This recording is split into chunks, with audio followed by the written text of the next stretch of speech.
Good evening and welcome. My name is Ted Grady. I'm the minister at Knox United Church in Sutton, and it is my humble honor and privilege to welcome you all here tonight. There are many people from Knox that have been a part of putting this night together, and I thank them for their time. Thank you to Rogers and to the town of Georgina and to the Stephen Leacock Theatre for providing this venue and this time for us to hear some of Max Eisen's story. Max's book, By Chance Alone, recently won the Canada Reads Award for 2019.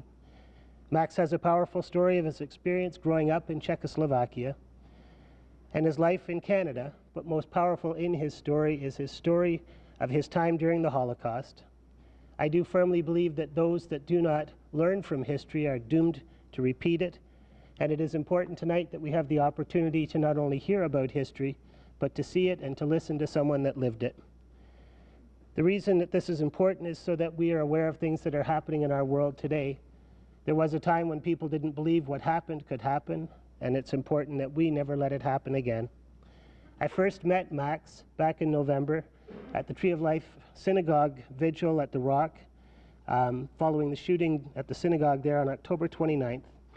He introduced himself to me at the end of the vigil and gave me a copy of his book. I was deeply impacted by his story, but also how someone who had endured so much and lived through such horror could have the strength to not let that be what led his life, and to live a life that has been full and has had good times as well as the bad. Vigils and prayers are important, but it is important sometimes that we take action, and sometimes the best action we can do is to just listen to someone else's story and to be transformed by it. I thank Mary Baxter, who's a member of Knox United and a regular on Rogers TV with her show, My Story, That's My Story, who will be leading the conversation tonight. And most profoundly and humbly, I thank you, Max Eisen, for sharing this time with us tonight. If you would like to make a donation following our time tonight, we will be receiving donations to go to the Holocaust Education Center at the request of Max. Thank you both. We look forward to your conversation.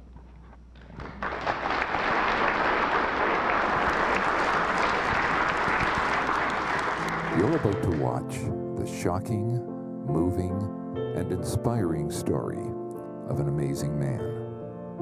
Max Eisen was born in Moldova, Czechoslovakia.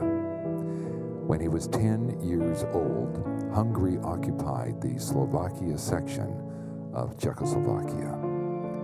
Eventually, in 1944, Max and his Jewish family were deported to the infamous Auschwitz-Birkenau concentration camp.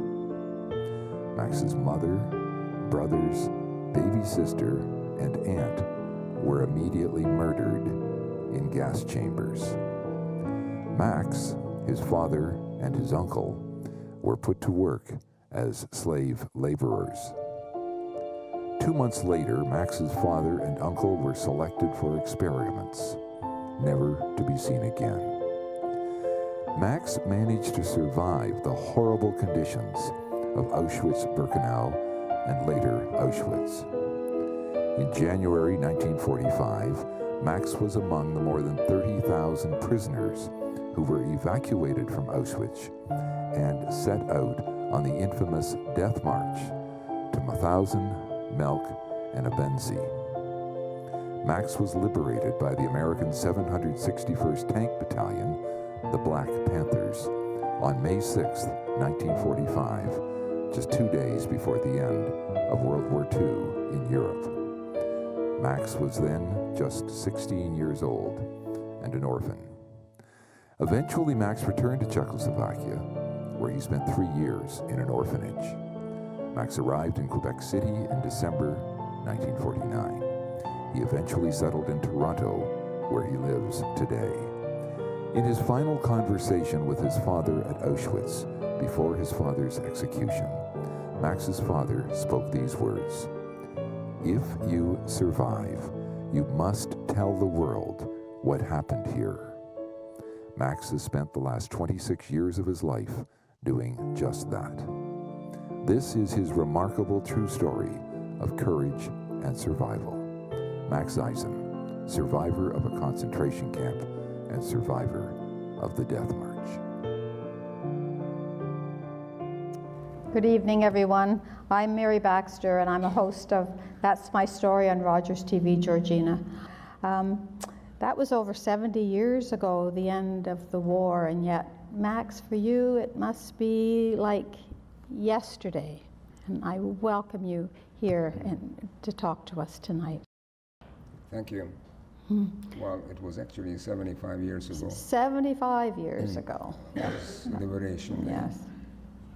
And it seems like last week, because last week I had a film crew from the Shaw Foundation, Steven Spielberg's foundation, 8 cameramen, and we retraced my steps from my home when we were removed from our homes and arrived in Auschwitz. And so we were filming in Auschwitz I and Auschwitz II. Went back to my old home in the Slovak Republic in front of my home. That must have been so moving and challenging. Now, before we get to your story, you talk about the power of words and what led to what happened in Europe, and that it was a sophisticated machine.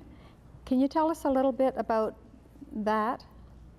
Well, Nazi Germany had a powerful supremacist ideology. They had a Ministry of Propaganda, which was, the head of it was a Dr. Goebbels, and they were churning out lies 24 hours a day. And he always said that this amazing job that he did on his radio, and they had a massive apparatus of deception. And the lies became the truth. So what started in Nazi Germany, and it moved on to Europe as they occupied country after country, it started with words and it ended in horrible killing places in the East, where millions of Jews and others who were simply murdered. So it was a systematic program of extermination of a whole race of people. It was. Of course, in Nazi Germany, they came after the Jews with thousands of racial laws against the Jewish people. It started with boycotts. Jews were boycotted from everyday life. They were fired from jobs. They couldn't teach in schools, and Jewish kids couldn't attend schools. Jews could only sit on a bench that was marked for Jews, and so on. And divested. They took away their bank accounts, their livelihood, artwork, and sanctions. They simply put them on trains and shipped them out. We're going to back up and just talk for a few minutes about the strategy of propaganda and how Nazi Germany created this situation that allowed what happened to happen. So Hitler came on the scene in 1933. By 1935, they produced the so-called Nuremberg racial laws. They were numerous. Jews were boycotted. Their businesses, they painted over the plate glass windows, "Do not buy from Jews."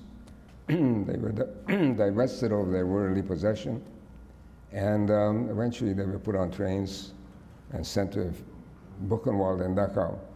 Eventually, when the war broke out in 1939, European Jews, as each European country was occupied, Jews were sent to the death camps in occupied Poland to the east. But they were able to do that because they created a very good media program. Yes. Right. And blocked out news. It was all very, everything was very controlled, is my understanding. Is that correct? Nazi Germany, everything was censored by the government. Press or radio were only a mouthpiece of the Nazi system and what they intended to do, and the lies became the truth, and these lies were on radio, in paper, on a daily basis, and people bought it, and they got on board. And if you recall, some of these large gatherings in Nuremberg in the sports stadium where over 1 million people were listening to the speech of Hitler. And you can see the fervor of the people, and they were wholly, they bought it and they got on board. And It was when a Nazi very Germany powerful. came on board, there were many governments in Europe that were very sympathetic to that sort of an ideology. Hungary was became a fascist country, allied with Nazi Germany. Czechoslovakia was partitioned. My country was the first country that came under the heel of Nazi Germany, the Munich Conference. Hitler threatened war in 1938, and he asked the two prime ministers of France and England, Chamberlain and Daladier, you see, Czechoslovakia, Poland, and Yugoslavia came on the scene after the First World War in 1919 through the Versailles Treaty. And the deal was that France, Britain, and Italy had to guarantee our way of life, and if we are threatened, they will come to our aid. So the Munich Conference happened in 1938, and we Czechoslovakian Jews, we knew that we were doomed, and our country was simply given up on a platter to Hitler simply by a stroke of a pen. Not a single bullet was fired. And if you may recall, Daladier went back to Paris. This was in 1938. And the headlines in the Parisian papers were "No War." Chamberlain arrived in London and he waved this document. It wasn't where the paper it was written on. He said that peace in our time. And Chamberlain wrote in his diary, even though they made this commitment that they will come to the aid of Czechoslovakia, we will not go to war for a country so far away whose name we cannot even pronounce. Wow. Wow. So looking back at this terrible disaster, I look at it that these two prime ministers, Hitler sized them up, and he realized that he can have his way, and they simply, with their signature, opened the floodgate to the Second World War. Wow. Into a terrible disaster. So this was going on the political field, but you were living a childhood. Yep. So tell us about your childhood, your family, and what life was like for you as a 9-year-old, right? So I lived in a town of about 5,000 people. In Slovakia it was called Moldava nad Bodvou. In Hungarian it was called Sepsi, and I was there just 2 weeks ago. And 5,000 people and 90 Jewish families. We were 10% of the population. And we Jews have lived in that part of the world for many, many generations. In fact, the Jews were there when the Roman Empire ruled. In 130 AD, there is documents in Budapest in the museum. The Magyars came from Mongolia in the 9th century. That part of the world was called Pannonia. This is what the Roman Empire called it. Budapest was called Aquincum. And we Jews lived a wonderful life under the Czechoslovak government. We had 20 wonderful years. I had a large extended family. My immediate family, my paternal family, my grandparents, and their daughter and Bella, and my uncle and aunt, and my parents and my 2 younger brothers. We lived in a large house, an L-shaped house, a big orchard with fruit trees and a big vegetable garden, chickens and ducks galore, and we had a large Alsatian who was our guardian and 2 fox terriers, and it was a very busy place. I went to public school, I went to Hebrew school every day, and we had a wonderful life. And summers I used to go to my grandmother's farm. And your father ran a pub. My father had a, he was sold Slivovitz, a pub would sell beer.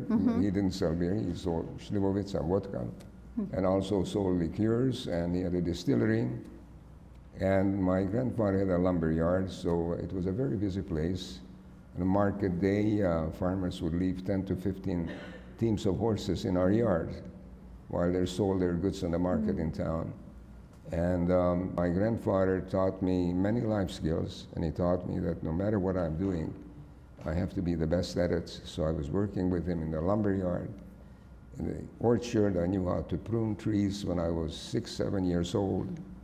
And this is the things that I like to do rather than go to school. And after public school, 4 o'clock in the afternoon, you have a half an hour. After that, you go down to the Hebrew school until 7 o'clock. And that part I didn't like much. But this was life. And everyone got along. Everyone got along. All the different groups in town. You see, the Jews practically made the town work. And there was a sort of an order. Jews helped in many different ways. I know farmers who brought their goods to the market. They would buy lumber. My grandfather had this big ledger binder, and he took this pencil. It was indelible ink, and he put in there so many 2x4s he bought. And usually they bartered. At the end of the harvest, they would barter lumber for grain or livestock or so on. So we have lived with our neighbors for many, many generations. We helped each other. And this just turned on a dime when we were occupied by Hungarians. These racial laws were brought to my part of the world, and these edicts were being posted in my town. We were stripped from all our worldly possessions, step by step. And things changed for you at school, even At school. At that time. Eventually, we had to wear a yellow star.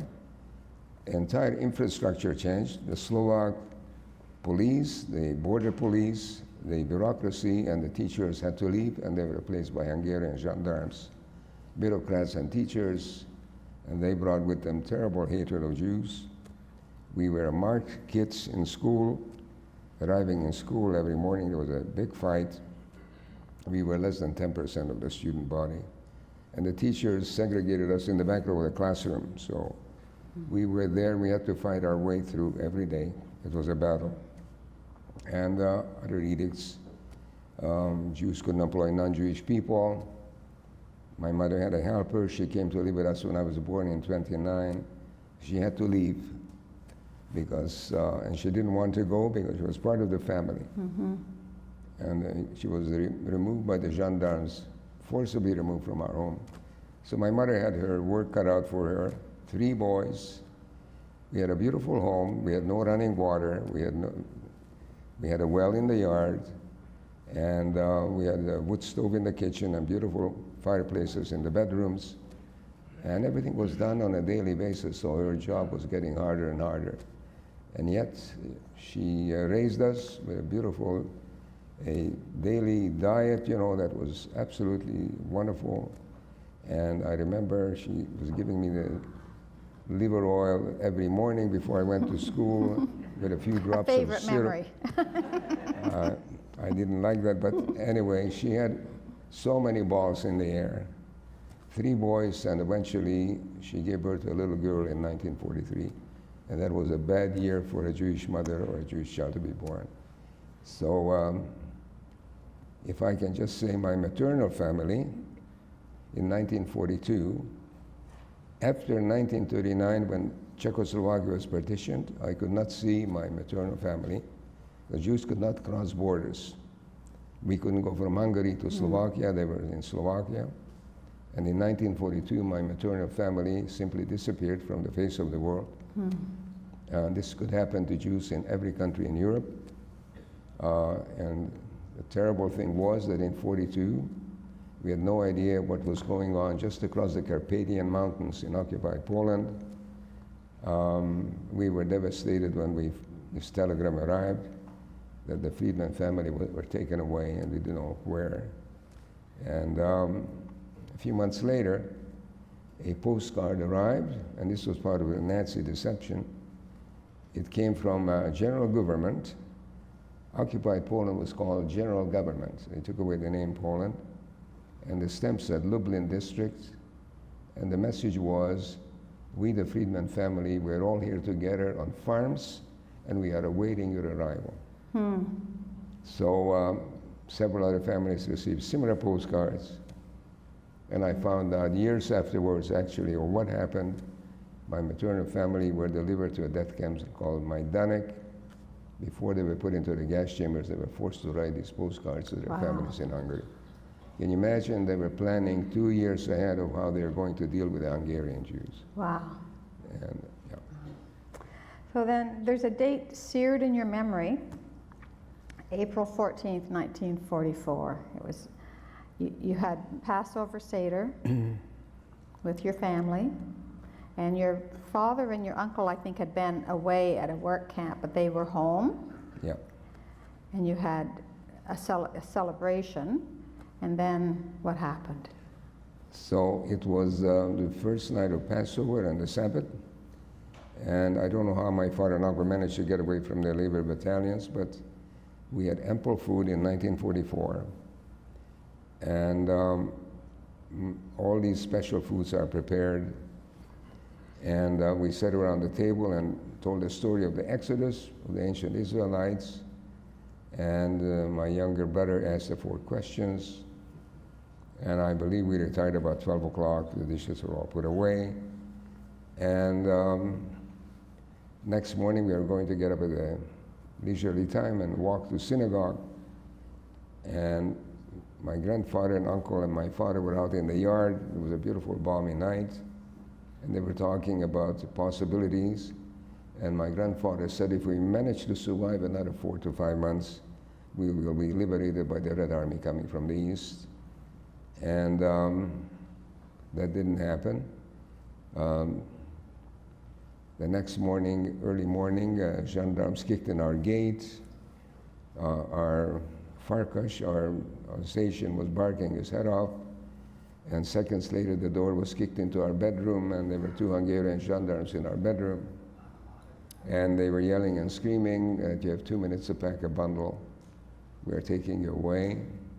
And if you have any money or jewelry, hand it over, because where you are going, you're going to have no need of this. So this was 1944. The next morning, we were taken to the school. Jews were collected from surrounding area. It took them about a day, and we were sealed off in the school, 500 Jews in 2 schoolrooms, guarded by Hungarian gendarmes. See, Hungarian gendarmes are a scary bunch. They wear a black felt hat with red rooster feathers. And being sealed off, and your home is 15 to 20 minutes walking away from your comfort of your home, and now you're on the floor in a schoolroom. Imagine old people who are used to their routine, and now they have to lay down on the floor. And it was a terrible night. The next morning, 500 Jews were assembled in the schoolyard, and they were formed up in a group. The rabbi was made to walk in the front of the column. Imagine a symbolic thing, the rabbi leading his flock out of the town. It's like the exodus of the Jews from my town, Sepsi. The rabbi was an elderly gentleman, Rabbi Tenenbaum, and his wife was an invalid. Mothers were not allowed to have their carriages or strollers, so my mother had to carry a baby in one arm, a bundle in her other arm, and some utensils on her back. And it was a terrible walk out of town. Many of the neighbors during the night, every single Jewish home was ransacked to the bare walls. They were yelling at us, throwing things at us. It was a terrible exodus. I will never forget that, and I can't say that everybody in my town was there. I'm sure there were good people there. But you know what happens when the majority is on the wrong side and the others are afraid. It's They're very sort of hard to comprehend so, unless you've lived through it. So 500 Jews left that night, and 480 didn't come back a year later. Less than 20 came back. There was only a mother with 2 teenage daughters. And this was a tragedy that we went through a brickyard and a transport by cattle cars to, we thought that somewhere in eastern Hungary. And to be locked up in a cattle car with 100 people, that is a nightmare that you cannot imagine what it is I cannot. all about. So with no water and no toilet facilities, and I think barbarians would not do things like that. Just think in 1944 and right up to 1944, if you look at the continental Europe of the map, imagine thousands of locomotives pulling tens of thousands of cattle cars with their miserable human cargo to the death camps in occupied Poland. And not knowing where you were going. Yeah. So it was, when I see rail tracks, and for instance in Terezin, which was a concentration camp in occupied Czechoslovakia, I was there a few years ago with a group, and I saw the tracks, and I know these tracks, can you imagine how interconnected all of continental Europe was? All these tracks managed to deliver the Jews to the death camps, to Auschwitz, Majdanek, Treblinka, Belzec, all over the place. From Brussels, from Budapest, from Berlin, from Vienna, from Paris, from Amsterdam, from Saloniki, from all the way south. All these trains led to a horrible place. And so you arrived eventually with your family at Auschwitz. What do you remember? What were your first impressions? Well, can you imagine how beat down you are 3 nights and days? You are glued to that spot. You were like sardines in a can. You couldn't move around in this cattle car. Mothers could not breastfeed their children. You know, the baby started out whimpering a little bit. We spent 3 weeks in a brickyard before. There was no food for my mother or other mothers to produce milk for their babies. So the babies were getting, you know, skeletal practically, and their crying simply stopped by the 3rd day. And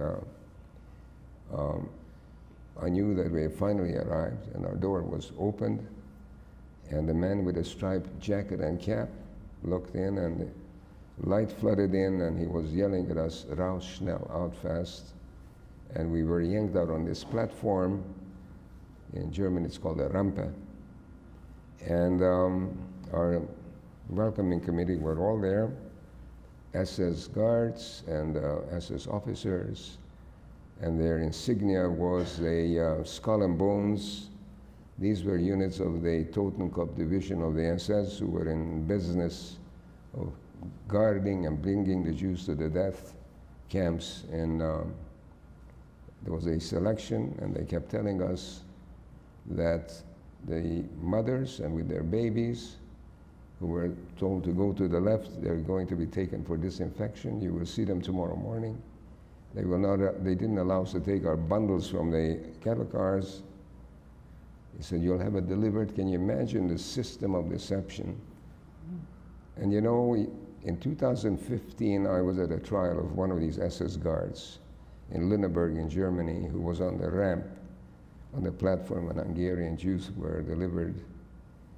And he was charged with being an accessory in the death of 300,000 Hungarian Jews, simply because he was there. So he said we had to deal with these transports from Hungary because they were coming 24/7. He says I was pulling 3 shifts at a time. There were at times 3 transports inside this enclosure of Birkenau, waiting to be put through the gas chambers and the crematorium. And he said he was charged for this crime, and he said that I was there, I saw it, I heard it, I smelled it, but I wasn't part of the killing machine. He was called a bookkeeper of Auschwitz. So what he was doing, the Nazis were determined to find everything that these people brought with them from every country in Europe, hidden in their clothes, currency, or whatever. Inside their body, people would hide treasure. People would bake in a gold coin in a Kaiserbahn. They were determined to find everything.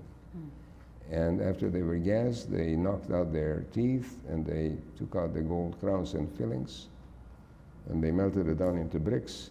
And Oscar Gröning, the bookkeeper of Auschwitz, was taking the loot in a metal suitcase 2 or 3 times a week to the Reichsbank in Berlin. This was the business that the Nazis were in these killing camps.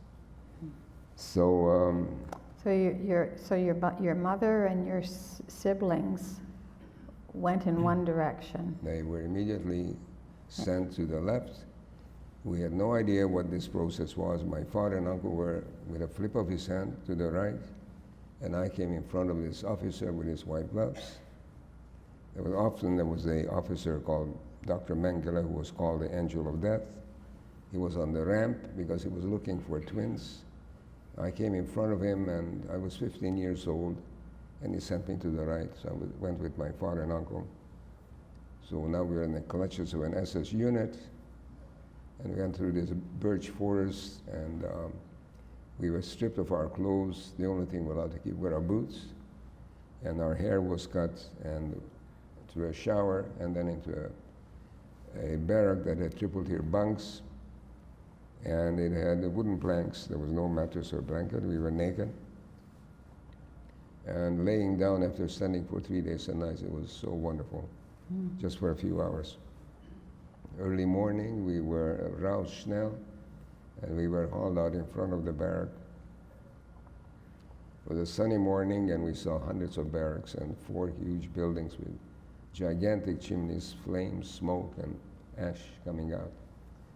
Didn't know what this was. And I remember 2 men in their striped outfits. They brought a canister of liquid. We were given dishes that were called shiso, and we were given a ladle of hot water, so-called tea.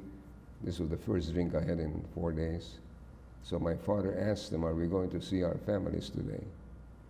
So they said, "Where did you come from?" They said, "We just came from Hungary in the middle of the night." So they said, "In 1944, you don't know what this place is all about. Your families have gone to the chimney." This was the lingo here.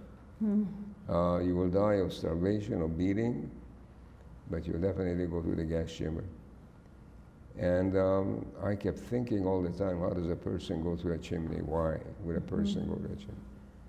It took me just a few hours to realize what this place was all about. We were given tattooed numbers, striped clothing, and you were no longer a human being, you were only a number. And you and your father and your uncle were then put on work details, slave labor. Yeah, we were marched down the road about 3 kilometers to Auschwitz I, which was the work camp. Brutal. And Auschwitz I was a military barracks of the Polish army, pre-World War II. And it was the only camp, I call it the 4 season of camps, because we had indoor plumbing. For the military had indoor plumbing. And small mercies. All the other camps were wooden barracks. They were made like Lego toys. They were the same in every camp. And tens of thousands of people had to go to one barrack that served as a toilet. It was brutal. I mean, how do you get used to being a slave laborer?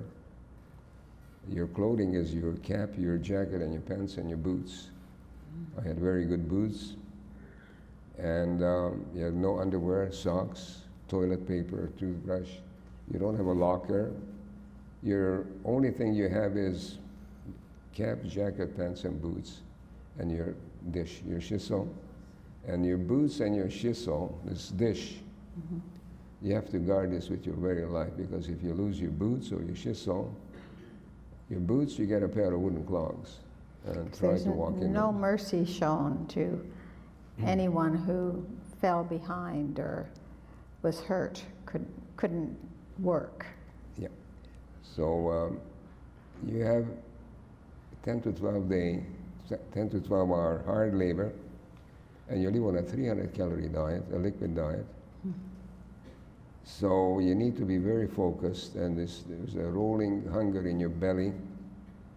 People would chew on the leather of their boots. They would eat the barks of trees. There was not a blade of grass in that camp. And I've seen the best and the worst. And it's a dehumanization, and the demonization was so brutal. We were in a unit of 100 people. They asked for farmers. A unit was called Landwirtschaftskommando. Land Management Commando is a unit, 100 people. And we never worked on a farm. We were digging ditches, we were draining swamps and other heavy work. And out on the job, we received a ladle of soup. That's the first soup that they brought us. It stank to high heaven. And my father practically crammed it down my throat. And 2 or 3 days later, that soup tasted pretty good. The trouble was there wasn't enough of it. And the dehumanization, 100 people lining up in a single file. And there's one man with a ladle, and the soup has a bit of thick stuff on the bottom. You try to figure out where the thick part is. And if you try to maneuver around, and the capo, who was the work boss, would give you a whack on your head. And when it was all finished, sometimes there was a little bit of liquid left. It would say repeat. And people would run 100 people. And when that was gone, 2 or 3 people would try to dive into this kessel, into this drum. They tried to leak out, and I said, my God, I will never do this in my life. If I ever survive, I will never stay in a line for food. So this was a very dehumanizing. The first few days, it's sort of, I was very lucky that my father and uncle were with me for 2 months. I don't think I would have made it without them, because how do you get acclimatized to living? 15 years old. I was 15 years old. And it was so difficult. You were aching, you had open wounds, and your heels were like bloody heels every day. You see, with your boots, you walk into a swamp and you try to channel off the water, and your boots are wet, they dry over the night. In the morning, you can't put your feet in it, and you don't have socks, and your heels are a bloody mess. And your hands are full of blisters, and you need to think it out how you're going to deal with this the next day. And so you live from second to second, and my father and uncle, they said, you need to put one foot in front of the other, and 1 second there was like 1,000 years. 1 year was like 1,000,000 years. So. And then after a couple of months, you were separated from your father and uncle, hopefully for your safety, right? They were concerned, your father was concerned that they didn't like you as a family unit. That's it. When the capo realized that we were a family, he started to beat us. And my father said, if we don't separate, because you couldn't, this beating was so bad, if you received any wounds, you couldn't heal, and you couldn't say that, look, I need a rest. There was no such thing. So I don't know how they managed to do this. They wound up in a different work unit. But then something happened. Well, they were selected out one night, and this happened after they were taken away. In July of 1944, was when American bombers were reaching all the way to Auschwitz. There were 1,000 planes overhead, and they were bombing everything to smithereens, the big factories that the Nazis, the slave laborers were working in these factories, ammunition factories. And there was a huge factory that was being built by I.G. Farben, a synthetic rubber factory.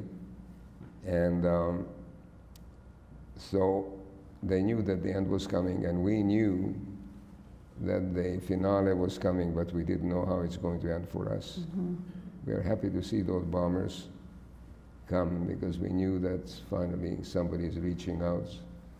And so in the middle of the night, factories were closing down because they knew that the Red Army was coming from the east.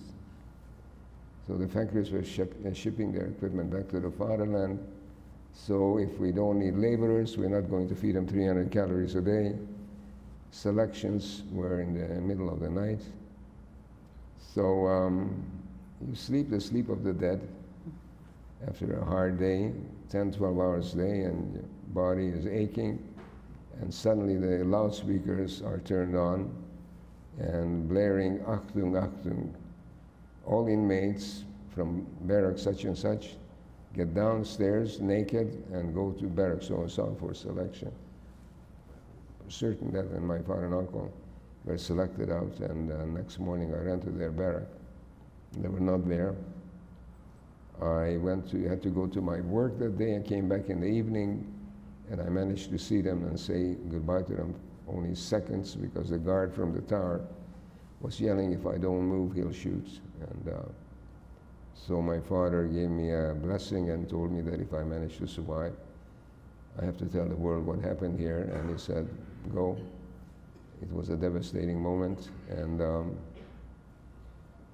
there was a survivor, an Italian Jew, his name was Primo Levi. He said in his book that unless a door opened for you, you could not crawl out of this place. So for me, after they were gone, I had a beating by an SS guard. I had a bad head wound, and I was bleeding, because when you get a head wound, there's so many little veins, you know. And I was bleeding, and they were not worrying. They didn't call the emergency. You know, I was thrown into a ditch, and I went into shock, and I couldn't get up on my feet. And after the workday ended, they put me on a two-wheeler that carried all the tools, shovels and pickaxes. I was brought back to Auschwitz I, and they dragged me to Barrack 21, which was the surgical department, and I was operated on. And I woke up the next morning. I was in the ward upstairs, and you might wonder why they had a surgery. Simply because this was part of the deception the Nazis used. They brought the International Red Cross, and they showed them, look, we take good care of our workers. This is an R&R place, you know, it's wonderful. In fact, there was a, somebody, Ernest Zundel in Toronto, who was a denier, and he went to Auschwitz. He said, no, I saw a swimming pool. It was a wonderful place. So the thing was that if you couldn't walk away from the hospital 2 days, that's all you had. So if you didn't make it in two days, you were taken to the gas. So I was loaded and on a stretcher. I found out who the doctors that operated on me. There were two Polish political prisoners, Dr. Tadeusz Orzeszko and a Dr. Sobieszczanski. Orzeszko was the chief surgeon, and Sobieszczanski was his assistant. And and they took me off the stretcher and brought me into the prep room. And he gave me a lab coat, and he told me that I'll be the cleaner. And I worked for him for 6 months, from July till January the 12th, 1945. saved your life. And he saved my life. Had he not done this, I wouldn't be here to tell you this story. And just to tell you that he survived, Dr. Orzeszko survived. He became a very prominent doctor, the chief surgeon in the Radom Hospital, and I believe he was the Surgeon General for the Polish Army, with very high decorated officer, and he died. I didn't hook up with him after the war because I was busy trying to build a life, but I did find his family, and I'm in touch with the family whenever I go to Poland. So that was my door that opened for me, and so I was on a death march from January the 12th, 1945, till January the 25th. 13 days, I wound up in Mauthausen, from Auschwitz to Mauthausen. Walked for 4 days and nights nonstop. And this is without proper equipment, without food. I don't understand how people survived. Well, I can't tell you how. Many thousands were simply falling out of the column. I mean, we were black from frostbite. The snow was up to your knees, and we had a rag.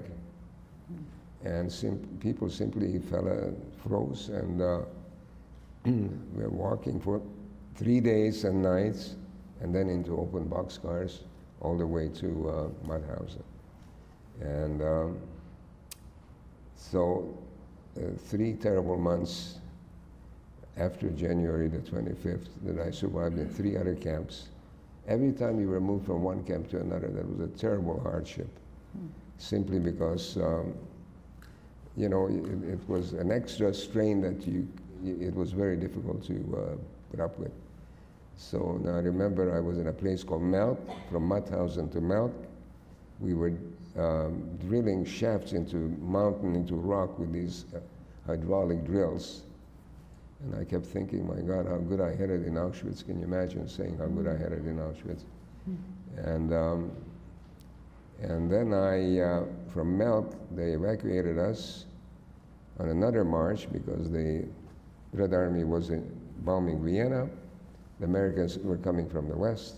We were put into river barges on the Danube, and a tugboat pulled us up to Linz, and we walked for 3 days up to the Alps on a plateau, a camp called Ebensee. And I did this trip just 2 weeks ago, and I couldn't believe it that we arrived there in 2 hours from Linz to Ebensee.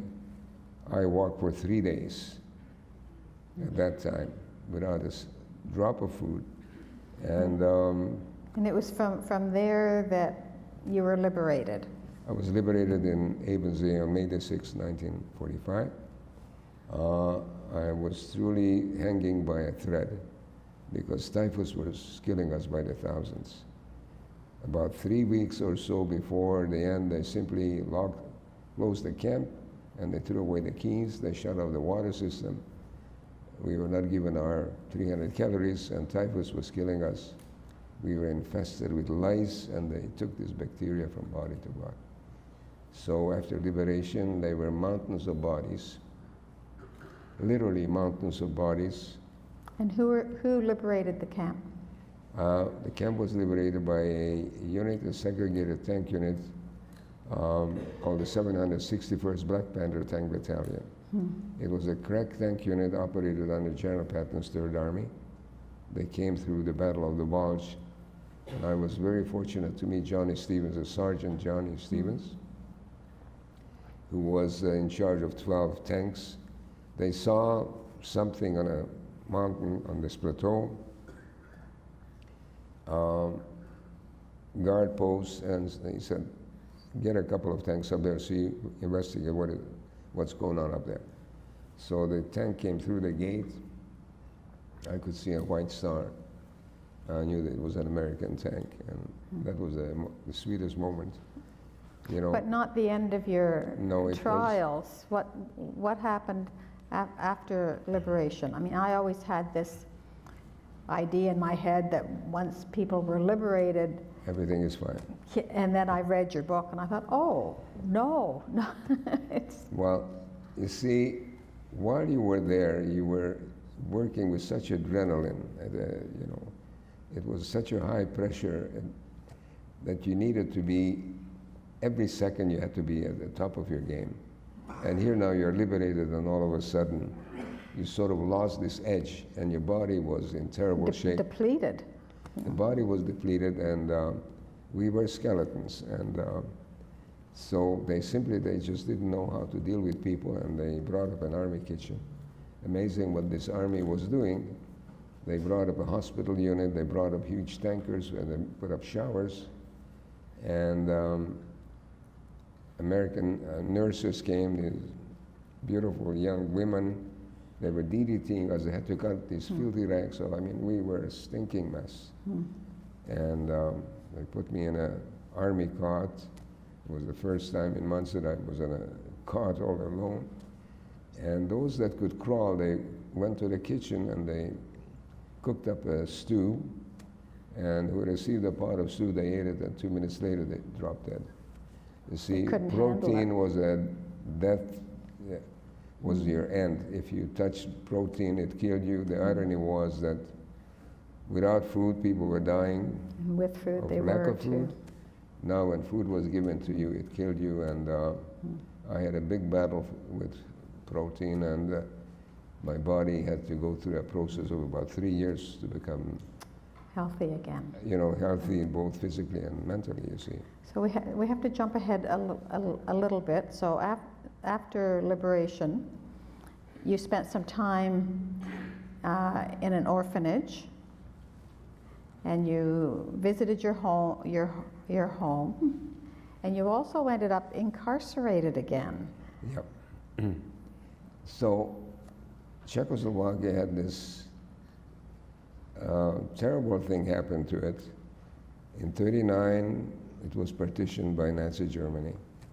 In 1948, after the war, it was a democratic country, and in 1948, we went to bed in a democratic country.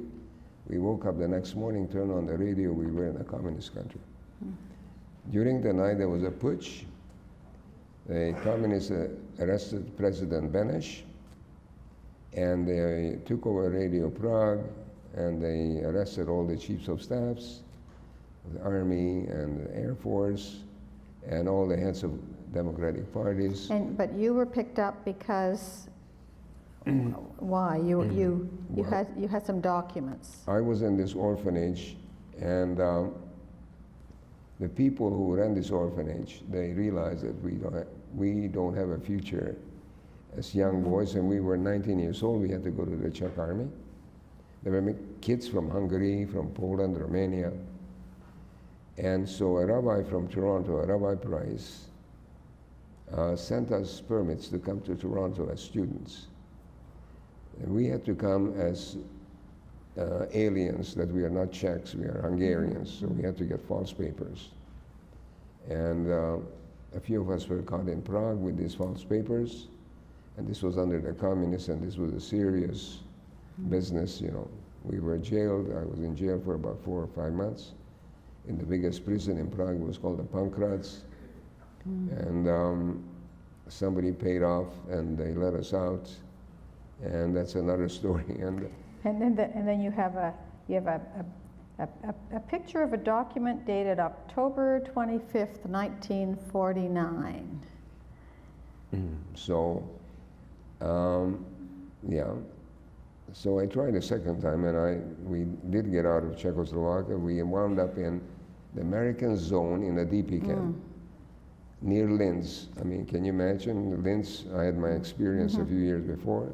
Linz to Ebensee, now it was Linz and Abelsberg, a DP camp. And from there I went to the Canadian Embassy in Salzburg, and we Jews were rejected twice.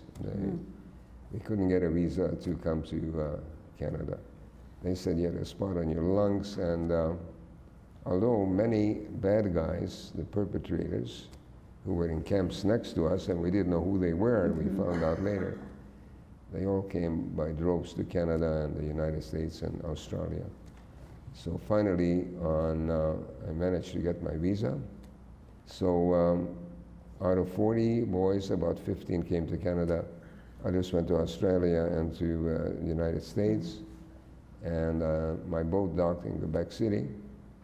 And I got off in the terminal, and I knew that I was home. And they gave me a lanyard with a name, and it said Toronto, and I was put on a train. And there was from the Jewish community, there was a couple. They gave me a sandwich and a cup of coffee. And I had less than $1 in change in my pocket and a little paper suitcase. And but I had 4 pictures that I brought with me that a neighbor saved. And she gave me, her name was Ileklinka. Bless her for that. And that was the biggest treasure that she could have given to me. And my life unfolded in this amazing country. And I met my wife, can you imagine? I was born in Czechoslovakia. She was born in Regina, Saskatchewan. And you've been married for how many years? 67 years. 67 years. So, that was truly by chance alone. So I started to speak 32 years ago. That's what I was going to, yes, ask you. When did you decide that it was time to become an educator? Well, this Ernest Zundel sort of flipped something in my head. I said, wow, this is something. Auschwitz was an R&R place, and I was there. So I knew somebody by the name of Michael Ronan, and I sort of lost track of him. And one day I had a call from him, and he said, Max, I want you to come to speak to my students He was a teacher at St. Elizabeth Catholic High School in Barrie.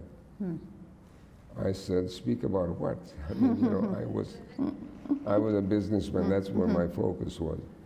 And he said, you know, things that we used to talk about. So I said, okay. And So then you've been speaking for 30 years or more, and in 2016 you decided to write your memoir, By Chance Alone, which documents the story, your story, so that it can remain a clarion call to people. So you've referred to going back just recently, but we were going to have this event a week ago, and we had to postpone it for a week because something more important than us came up. So tell us a little bit, 2 minutes. Well, I was on the March of the Living, which I do annually. It was my 21st March of the Living, and I go with the Friends of Simon Wiesenthal Center. And so they said, you'll stay in Poland, and the crew will come from the Spielberg Foundation, and we're going to be filming a whole week, my story from A to Z. And so I said, that would be wonderful. And so my son Ed was with me as a support unit. It was a difficult thing to do because sure you go it was. back to your home, and imagine a man comes up to me and he said, Tibby Eisen, Tibor is my name, he said, Tibby. And I said, you must be very tot, you know. And he remembered the 2 names of my younger brothers, and there was nobody else that I met in my town. So I asked him, what happened here, you know, when we were closed, when we were locked up in the school, you know, what happened in town? Oh, he said, it was difficult, terrible times, you know, and I couldn't get it out, you know. I just wanted to know from him, who was a neighbor. Our home was invaded, everything was hauled away, and it was something, and the town is a different town. The synagogue is there, but it's no longer a synagogue. There was a Star of David in the front of it on top that's removed. It was sort of embedded in there in the cement. There's a flower there now, and it's used for something else. Max, we've run out of time. We did. I can't believe it. We'll still keep going. We'll carry on off camera. But Sure. this was wonderful. Thank you so much. Thank you to the town of Georgina, to Knox United Church, to Rogers TV Georgina, and most importantly, Max. Thank you so much. Thank you.